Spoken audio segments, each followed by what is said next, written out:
Pilipinas, una sa ating mga balita. Iniakyat na sa Task Force Charlie ang nagaganap na sunog sa Aroma Road 10 sa Tondo, Maynila.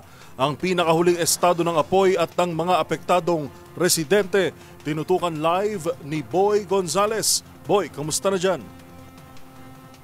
Yuel, patuloy pa rin na inaapula ng mga tawa ng Bureau of Fire Protection at mga Filipino-Chinese para volunteer ang sunog dito sa isang residential area sa Hapilan, Aroma sa Road 10, Barangay 105 sa Mel Lopez Boulevard sa Tondo, Manila. Nagsimula ang sunog alas 9:47 na umaga at ito yung mabilis na kumalat ang apoy dahil sa gawa sa light materials ang mga bahay.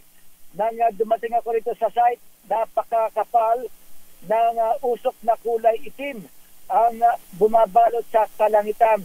Itinaas agad dito sa Task Force sa Alpha.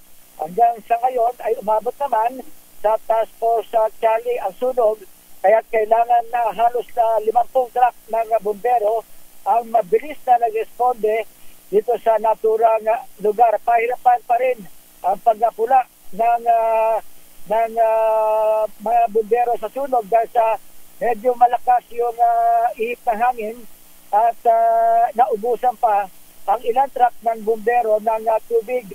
Bukod pa dito, napakakidit ang daan papasok dito sa Aroma Hapilan dahil sa mga residente ay kanya-kanyang salba na magamit para mailikas, mailabas sa mga bahay na nasusunog sa Hapilan.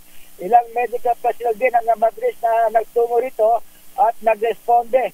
At tumulong na rin ang chopper, helicopter ng Philippine Air Force na nag-aapula dito sa kasusunog na kabahayan sa Hapilan. Kanina pa ay dumating din si Manila Mayor Isko Moreno Dumagoso at sinunda naman ni Vice Mayor Chi Atienza at maging ang mga opisyal ng Manila City Hall. Sinabi naman ni Director J. Reyes de la Fuente ng Manila Social Welfare Department, dinala yung pasamantala yung mga nawala ng tahanan dito sa pinaka-covered court sa 105. At ayon sa kanya, sa 5 building ang nasunog. Ang binanggit niya rito, Building 9, Building 13, Building 25, Building 17 at Building 21. Bawat building, merong 160 families. Yung isang Building 25 ay nasa 300 pamilya. Yung iba naman nasa mahigit sa 200 pamilya na pasamantalang nasa 4 na evacuation center.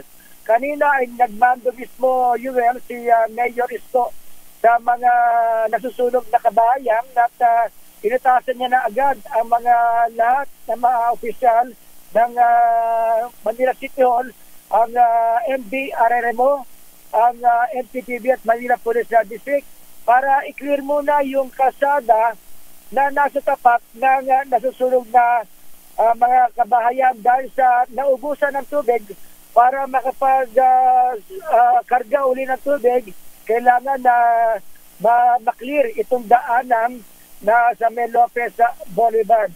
Yan pa rin ang sitwasyon na inuulit ko, iniakat na sa Task Force Charlie ng Bureau of Fire Protection itong naturang sunog. Ayon naman sa Philippine Red Cross, 2 yung nasugatan dito, isang fire officer na nakagat ng pusa. Yung isa naman na nahilo at dinemot pa samantala dito sa isang ambulansya ng Philippine Red Cross. Para sa NBC-TV Network News, ito si Boy Gonzales, una sa Pilipinas, una sa Pilipino. Maraming salamat at ingat dyan, Boy Gonzales.